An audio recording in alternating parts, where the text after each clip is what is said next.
सुप्रभातम, नमस्कार। मैं विवेक जैन महाजन, संभाजीनगर, महाराष्ट्र से। चलिए हम फिर से आज क्रम में लग जाते हैं कि हम मानसिक और शारीरिक रूप से कैसे स्वस्थ रहे। इसके लिए हम योगा का क्रम कर रहे हैं और मिनिमम 10 मिनट तक आपका समय हम ले लेंगे। और वैसे 1-2 मिनट कम ज़्यादा हो सकते हैं, मगर 10 से 15 मिनट के बीच में अपना सारा लगभग समाप्त हो जाएगा। 1-2 पहले के एक्सरसाइज उसको रिवीजन करा करके फिर से मैं बार बार आपको निवेदन कर रहा हूँ कि जिन लोगों ने अभी तक सोच में ही है कि हम ये करेंगे, जल्दी से शुरू कर दीजिए। अपने आप को बहुत फ़ायदा हो जाएगा और आप चिकित्सा, डॉक्टर, हॉस्पिटल से इससे ज़्यादा बच जाओगे। चलिए, जहाँ तक मैंने अपने यहाँ उंगलियों से देखा था, उंगलियों का नहीं करूँगा। उंगलियों का, फिर कोहनियों का, इसका कलाइयों का, फिर कोहनियों का, और कोहनियों के बाद में कंधे का हमने किया था। तो कंधे का, कोहनी का और कंधे का दोहरा करके अपन आज चलेंगे गर्दन के इसके तरफ।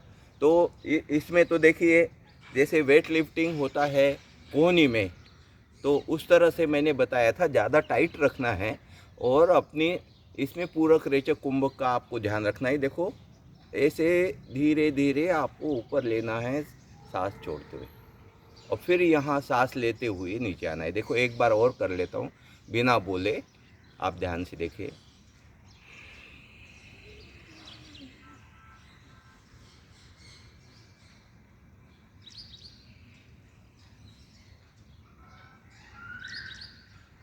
ये, और उसके बाद में कौन सा अवयव आता है? कंधा।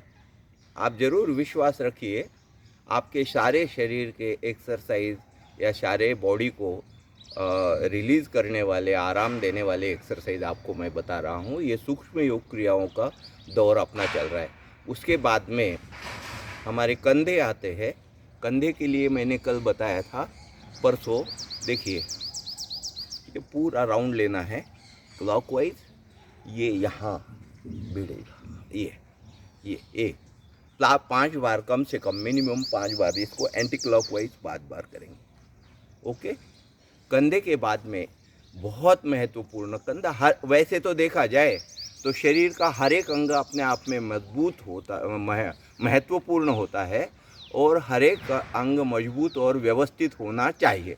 फिर भी कुछ कुछ हमारे शरीर के बॉडी के पार्ट जो है वो बहुत ज़्यादा मजबूत होते, महत्वपूर्ण होते हैं और सेंसिटिव होते हैं। तो उसके बाद में जो अपना गर्दन का है हिस्सा, वो बहुत सेंसिटिव है, क्योंकि सारे मस्तिष्क का तंत्रिका तंत्र जो रहता है उसके, और सारे मस्तिष्क की नसें जो है, जो पूरे बॉडी तक फैली हुई है, तो बॉडी का संदेश वहाँ तक ले जाती है, तो वो हमारे गर्दन से होकर के चली जाती है। तो इसलिए किसी भी, वैसे तो किसी भी एक्सरसाइज में जल्दीबाजी करना ही नहीं चाहिए।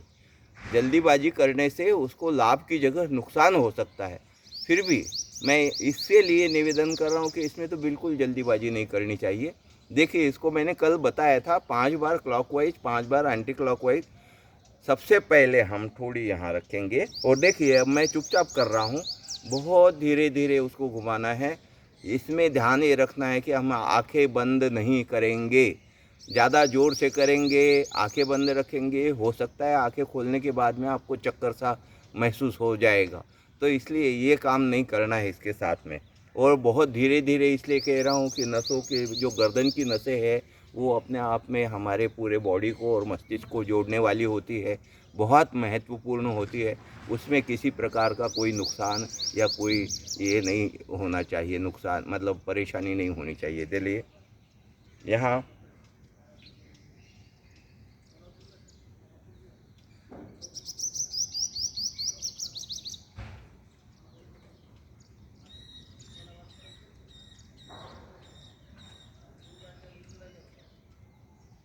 5 बार, फिर एंटी क्लॉकवाइज उसको 5 बार।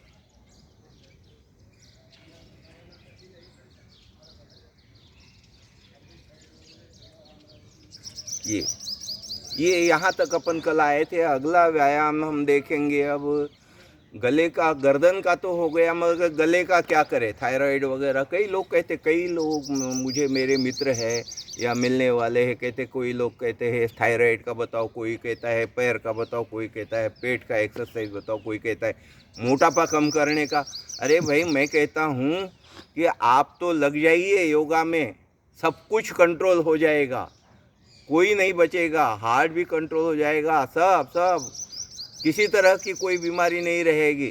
चलो, अब गर्दन का ऊपर का तो हो गया, मगर गले को एक्सरसाइज कैसे करें? तो उसके लिए हास्यासन है। हास्यासन मतलब हंसना है। तो उसके लिए भी जब हम हंसेंगे खुल करके, तो वो दिमाग तक की नसें सारी सारी हमारी क्या हो जाएगी?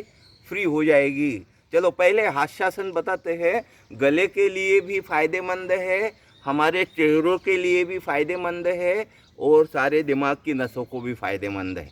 ओके। अब उसको बैठने के दो तरीके होते हैं। या तो आप ऐसे आसान जैसे बैठे हैं ना, अभी बैठे हैं वैसे ही बैठ जाइए। देखो, यूं ही बैठ जाइए, ऐसे आराम से बैठे हैं। और नहीं तो आपको और कुछ आगे कठिन है, मगर वैसे तो देखा जाए तो इसके साथ साथ दो आसन हो जाएंगे। आपको ऐसा बैठना है, देखो ये। अब बड़ी परेशानी महसूस होगी आपको, मगर करत करत अभ्यास नित जड़मति होत सुजान। करोगे नहीं तो कैसे होएगा? अपना शरीर इतना फ्लेक्सिबल होना चाहिए। तो देखो, ये इधर पैर निकले तो ये घुटनों का भी एक्सरसाइज हो रहा है, यहाँ पे भी हो रहा है, कमर में, यहाँ पे ये जोड़, ये जोड़, ये जोड़, ये चारों में मतलब बहुत फायदा हो रहा है। आपको ऐसे बैठना है। कोशिश कीजिए, धीरे धीरे कोशिश कीजिए। बहुत पीड़ा होगी, मगर ये पीड़ा मिटाने वाली। मगर ऐसा मत करना ज़बरदस्ती करके यहाँ की हड्डियाँ तुड़वा दो। जितना हो सके, नहीं हो तो पहले मैंने बताया उसी तरह से बैठ जाइए। चलिए, हास्यासन। अब हास्यासन में क्या करना है? सांस पूरी लेना है, और फिर बाद में हंसते हुए उस सांस को पूरा करना है।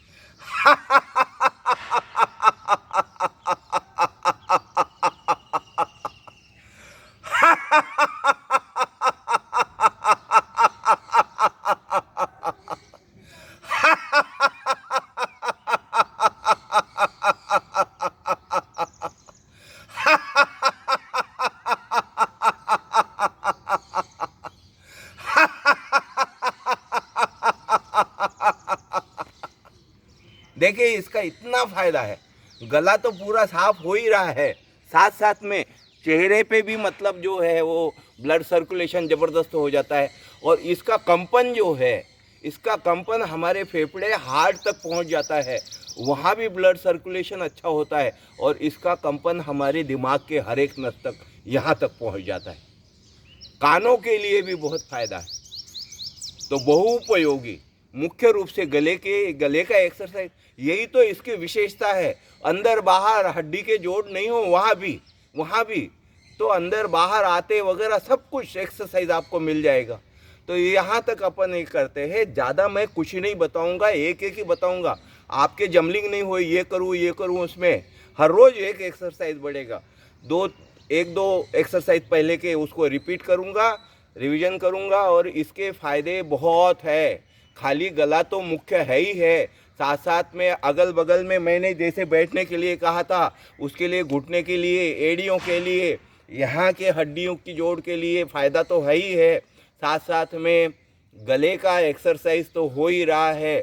हमारा पूरा चेहरा, और ये जो हंसने से जो कंपन पैदा होते हैं, उसकी वजह से हमारे हार्ट तक, फेफड़ों तक उसके कंपन पहुंच जाते हैं, वहाँ ब्लड सर्कुलेशन सही हो जाता है, और हमारे कानों तक मतलब उसका फ़ायदा हो जाता है, और हमारे दिमाग की जो नसें हैं वहाँ तक ये वाइब्रेशन पहुंच जाता है, तरंगे पहुंच जाती है, और वहाँ सब जगह इसका फ़ायदा होगा, मुख्य रूप से गले को।